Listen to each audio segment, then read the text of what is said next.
Marami pa rin talagang buzzer ang nagsasabing starlet nga daw si Janine Gutierrez, lalo na nga sa mga project na ginawa niya. Alam niyo ba guys na napakarami na talagang ginawa si Janine Gutierrez na teleserye, at lalo na sa Dirty Linen.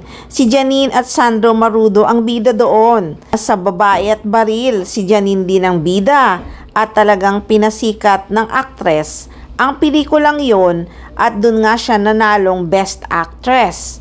Kahit kontrabida siya sa Lavender Fields, parang siya pa rin ang bida dahil sa kanya nakapokus ang mga manonood at mga fans. Araw-araw talaga noon ay talagang binabantayan ang mga scene ni Janine Gutierrez sa seryeng Dirty Linen. At dahil na rin sa kanyang matagumpay na mga nakaraang serye tulad na rin ng Lavender Fields at Dirty Linen, inaabangan na ang kanyang bagong darker role sa Balaraw.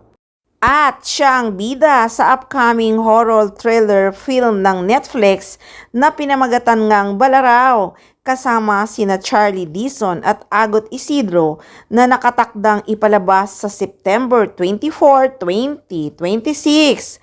Ito ay sa ilalim ng direksyon ni Ray Red na direktor nga din ni Janine Gutierrez sa pelikula niyang Babae at Baril.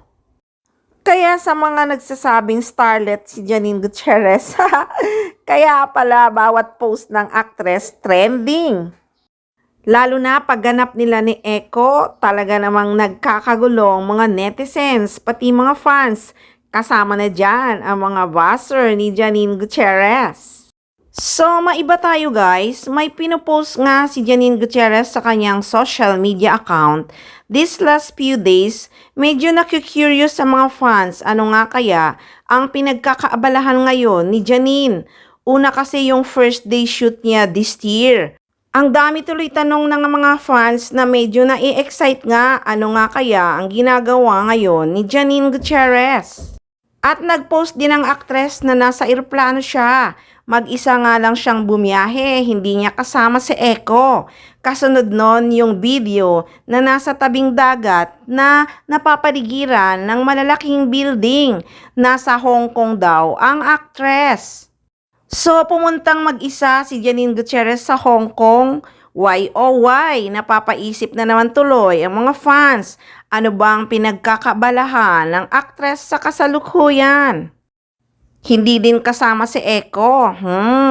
Malalaman din natin yan sa mga susunod na araw guys. Kasi sabi naman ni Janine Gutierrez, diba, excited na rin siyang i-share sa mga fans ang bago niyang sinushoot.